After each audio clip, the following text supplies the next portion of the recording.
بسم اللہ الرحمن الرحیم۔ السلام علیکم عزیز دوستو، کیسے ہیں سب؟ امید کرتا ہوں آپ سب خیریت سے ہوں گے، خوش آباد ہوں گے۔ آج میں بہلول دانا کی سیریز قسط نمبر 2 آپ کے سامنے پیش کروں گا۔ امید ہے کہ آپ کو میری یہ ویڈیو بھی پسند آئے گی۔ تو چلتے ہیں آج کی اس ویڈیو کی طرف۔ شہروں کے شہر بغداد کی پر رونق شاہراہوں پر زندگی اپنی مخصوص گہما گہمی سے رواں دواں تھی۔ لوگ باغ روزمرہ کے معمولات میں مصروف تھے۔ بازاروں میں خرید و فروخت ہو رہی تھی اور گلی کوچوں میں لڑکے بالغ کھول کھیل کود میں مگن تھے۔ اچانک ایک شور اٹھا، چہار جانب ایک ہلچل سی مچ گئی۔ لوگوں نے وہب کو دیکھ کر انگلیاں دانتوں میں داب دیں اور حیرت و استعجاب سے نرنگی دوراں کا کرشمہ دیکھنے لگے۔ بغداد کا مشہور ثروت مند وہب بن عمرو، جو عباسی خلیفہ عمرو اور عمر کا فرق ظاہر کرنے کے لیے عمرو میں رے کے بعد واو لکھا جاتا ہے، جو کہ پڑھا نہیں جاتا۔ علوم کے حامل آپ کے رموز و اسرار کا خزن تھے، ایسے رموز و اسرار جن کا متحمل بس وہی شخص ہو سکتا تھا جس کے ایمان کو اللہ نے پرکھ لیا ہو۔ امیر المومنین کو اتنی ہمت دیتے، اتنی عزت و توقیر فرماتے کہ بازار میں ان کے پاس بیٹھا کرتے، آنے جانے والے آپ کو دیکھتے ان سے مصروف گفتگو ہیں، ان کو تعلیم فرما رہے ہیں، علوم علیہ سے انہیں خطاب کر رہے ہیں۔ اہل علم و دینار مومنین کی امیر المومنین کی نگاہوں میں وہ قدر و منزلت تھی اور اس طرح ان سے پیش آتے جیسے انہی میں سے ایک ہوں۔ آپ ان کے پہلو بہ پہلو بیٹھتے اور ہر بات میں ان کو برابر کا درجہ دیتے۔ خداوند عالم اور اہل ایمان کے نزدیک کوئی شخص علم دین ہی کی وجہ سے سربلند و سرفراز ہوتا ہے۔ جس کا جتنا علم ہوگا اسی لحاظ سے اس کا درجہ ہوگا۔ مسم دین و شریعت کے پیش از پیش علوم کے حامل ہونے اور علم کے مطابق عمل کرنے ہی کی وجہ سے سربلند ہوئے۔ ان کا بے پایہ علم اور امیر المومنین سے اکتساب و استفادہ باوجود یہ کہ بہت مختصر مدت اس لیے کہ انہیں ملی صرف اسی وجہ سے تھا کہ ان کی طبیعت پاکیزہ تھی اور فیض کی طرف سے صلاحیت و استعداد لے کر آئے تھے۔ میثم کا علمی درجہ کتنا بلند تھا اس کا اندازہ ان کے فرزند کی اس روایت سے ہوتا ہے جس میں وہ بیان کرتے ہیں کہ میں نے امام محمد باقر علیہ السلام سے درخواست کی کہ آپ مجھے حدیث کی تعلیم دیجیے۔ امام نے فرمایا کہ تم نے اپنے والد سے حدیثیں نہیں سنی؟ صالح نے کہا نہیں، میں ان کی زندگی میں بہت کم سن تھا۔ امام محمد باقر علیہ السلام کا صریح مطلب یہ تھا کہ میثم نے امیر المؤمنین علیہ السلام سے اتنے علوم حاصل کیے تھے کہ اگر صالح کو ان سے استفادہ کا موقع ملتا تو انہیں کسی اور کے پاس جانے کی ضرورت نہ ہوتی۔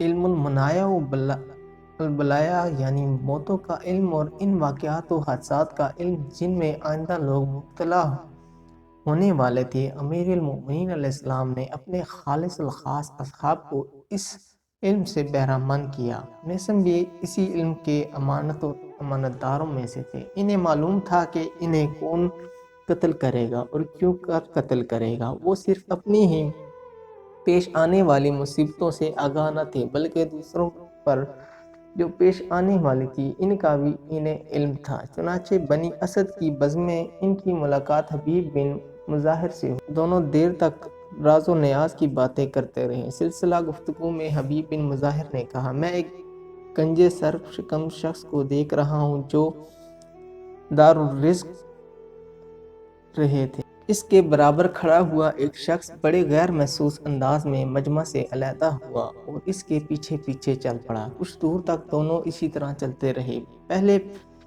پھر پہلے شخص نے اپنے عقب میں قدموں کی چاپ سے کسی اور کی موجودگی کا اندازہ لگایا اور غیر ارادی طور پر پیچھے مڑ کر دیکھا۔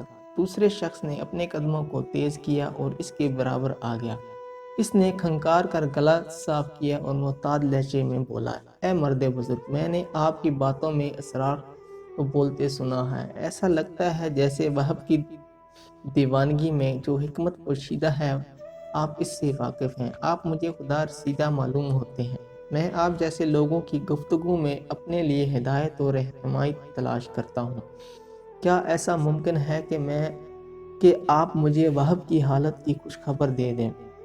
اس مرد بزرگ نے ایک تیز نگاہ اس پر ڈالی اور بے نیازی سے کہا، اے بندہ خدا، تو کسی عظیم غلط فہمی کا شکار معلوم ہوتا ہے۔ جا اور اپنی راہ لے، مجھے بھلا وہب سے کیا سروکار۔ اس شخص نے بزرگ کا دامن پکڑ لیا، خدا میں کسی غلط فہمی کا شکار نہیں ہوں۔ میں نے عالموں اور پرگزیدہ لوگوں کی صحبت میں وقت گزارا ہے۔ آپ جیسے لوگ تو حکمت و دانش کے سرکش میں ہیں۔ اگر آپ اس لیے مجھ سے کلام نہیں کرنا چاہتے کہ حالت زمانہ درگون ہے اور خلیفہ ہارون کے جاسوسوں اور عام لوگوں میں تمیز کرنا مشکل ہو گیا ہے، تو میں خدا کی قسم کھا کر آپ کو یقین دلاتا ہوں کہ آپ جو کچھ بھی فرمائیں گے وہ میرے پاس امانت کی طرح محفوظ رہے گا۔ اگر میں اس میں خیانت کروں تو اللہ مجھے وہی سزا دے جو خائن کی ہے۔ اس مرد بزرگ نے اس کی طرف گھور کر دیکھا اور بیزاری سے کہنے لگا، اے شخص، تو کس قدر باتونی اور گفتگو کا شائق ہے۔ میں نے تجھ سے کہہ دیا جو میں اس بارے میں کچھ نہیں جانتا۔ وہ اتنا کہہ کر آگے بڑھ گیا، مگر اس شخص نے پیچھا نہیں چھوڑا اور اس کے ساتھ چلتا ہوا بولا، میں خدا کی قسم کھا کر کہتا ہوں کہ میں ہارون الرشید اور اس کے حواریوں سے کوئی تعلق نہیں۔ میں جانتا ہوں کہ آپ ان 3 اشخاص میں سے ہیں۔ ایک ہیں جنہوں نے امام موسیٰ بن جعفر علیہ السلام، میرے ماں باپ اور ان پر فدا ہوں سے قید خانے میں رابطہ کیا تھا، اور وہب بھی اس وقت آپ کے ساتھ تھا۔ وہ مرد بزرگ ٹھٹک کر رک گیا اور خشمگین لہجے میں بولا، اگر تو اتنا کچھ جانتا ہے تو پھر میرے پیچھے کیوں پڑا ہے؟ تجھے میرے بیان کی کیا حاجت ہے؟ میں اہل بیت علیہ السلام کا دوستدار ہوں۔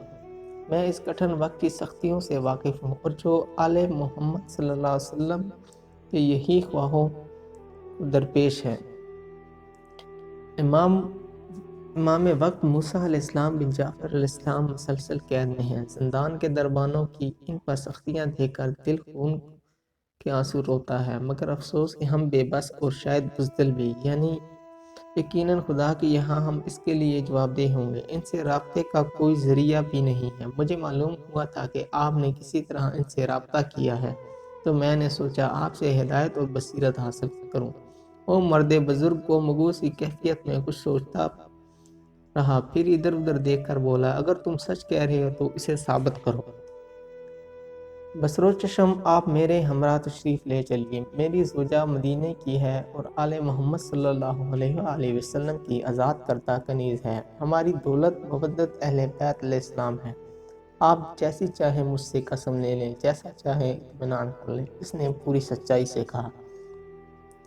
مرد بزرگ نے اس کی آنکھوں میں دیکھا جو اس کے لفظوں کی تائید کر رہی تھی، اور کچھ سوچ کر اس کے ساتھ روانہ ہو گیا۔ اس کے گھر پہنچ کر جب اس نے اچھی طرح سے اطمینان کر لیا کہ اس کی گفتگو غیر محفوظ نہیں ہوگی تو بولا، سن اے بندہ خدا، تو حالت زمانہ کو جانتا ہے اور تجھ سے یہ بھی پوشیدہ نہیں کہ لوگوں کی ہمدردیاں عباسیوں کو اس لیے حاصل ہوئی تھیں کہ انہوں نے آل محمد صلی اللہ علیہ وسلم کی حمایت اور اعانت کا نعرہ لگایا تھا، ان کا حق ان تک پہنچانے کا وعدہ کیا تھا، مگر افسوس کہ انہوں نے نہ صرف آل محمد صلی اللہ علیہ وسلم کا حق نہیں پہنچانا بلکہ لوگوں کی ان کے ساتھ عقیدت اور محبت دیکھ کر انہیں اپنی سلطنت کے لیے خطرہ تصور کرنے لگے۔ ان کے دن رات اسی کوششوں میں صرف ہوتے ہیں کہ کس طرح امام موسیٰ علیہ السلام بن جعفر علیہ السلام سے لوگوں کی توجہ ہٹا سکیں۔ اسی لیے یہ ہر اس شخص کی جان کے دشمن ہو جاتے ہیں جو آل محمد صلی اللہ علیہ وآلہ وسلم سے عقیدت رکھتا ہے۔ ہمیں یہ اطلاعات برابر مل رہی تھی کہ ہم محبت آل محمد صلی اللہ علیہ وسلم کے جرم میں عنقریب ہارون کے زیر عتاب آنے والے ہیں۔ اسی لیے ہم نے باہم مشورہ کیا، لیکن کچھ سمجھ میں نہیں آیا۔ بالآخر یہی فیصلہ کیا کہ امام موسیٰ بن جعفر علیہ السلام سے رہنمائی حاصل کی جائے۔ ان کی قید کے احوال سے تو تم واقف ہوگے۔ ان کے دربان چن چن کر شکی القلب اور دشمن اہل بیت علیہ السلام رکھے جاتے ہیں۔ ان سے ملنے پر سخت پابندی ہے، لیکن کسی نہ کسی طرح ہم نے اپنا مسئلہ ان کی خدمت میں پہنچا ہی دیا۔ اگلے روز صبح صادق کے وقت زندان سے مٹی کی ایک ٹھیکری گری۔ ہم پہلے ہی اس کی طاق میں تھے۔ ہم نے بڑی رازداری سے وہ ٹھیکری اٹھا لی۔ میں قربان جاؤں اپنے امام علیہ السلام پر۔ اس کا لہجہ گلوگیر ہو گیا اور وہ رک کر آنسو پوچھنے لگا۔ دوسرے شخص کی آنکھوں سے بھی آنسو گرنے لگے۔ اس مرد بزرگ نے سرد آہ بھری امام پر قید خانے میں اس قدر سختی ہے کہ انہوں نے مٹی کی اس ٹھیکری پر حروف تہجی میں سے صرف ایک حرف لکھا۔ وہ کیا؟ اس شخص نے بےتاب ہو کر سوال کیا۔ اس ٹھیکری پر حرف جیم لکھا ہوا تھا۔ فرزند رسول صلی اللہ علیہ وآلہ وسلم کے عطا کردہ اس ایک حرف نے ہم پر حکمت کے دروازے کھول دیے۔ ہمیں اپنی مشکل کا حل از خود ہی مل گیا، جو ہمارے حالات کے ساتھ میل کھاتا ہے۔ ہمارا تیسرا ساتھی، جس کا نام ظاہر کرنا ضروری نہیں ہے، اس نے جیم سے جلا وطنی مراد لیا۔ وہ آج رات شہر چھوڑ دے گا۔ میرے وجدان میں جیم سے جبل کا انکشاف ہوا ہے۔ میں پہاڑوں پر اپنے آبائی مکان میں پناہ لوں گا، اور ہمارے دوست وہب بن عمرو کے لیے یہ حرف جیم جنون کی علامت بنا ہے، اور تم دیکھو کہ آل محمد صلی اللہ علیہ وآلہ وسلم کے اس دیوانے کی دیوانگی فرزانوں کو شرما دے گی۔ تو دوستو، یہ تھی آج کی ویڈیو۔ امید ہے کہ آپ کو پسند آئی ہوگی اور سمجھ بھی آئی ہوگی۔ غلطی کوتاہی ہوئی ہے تو مجھے معاف کریے گا۔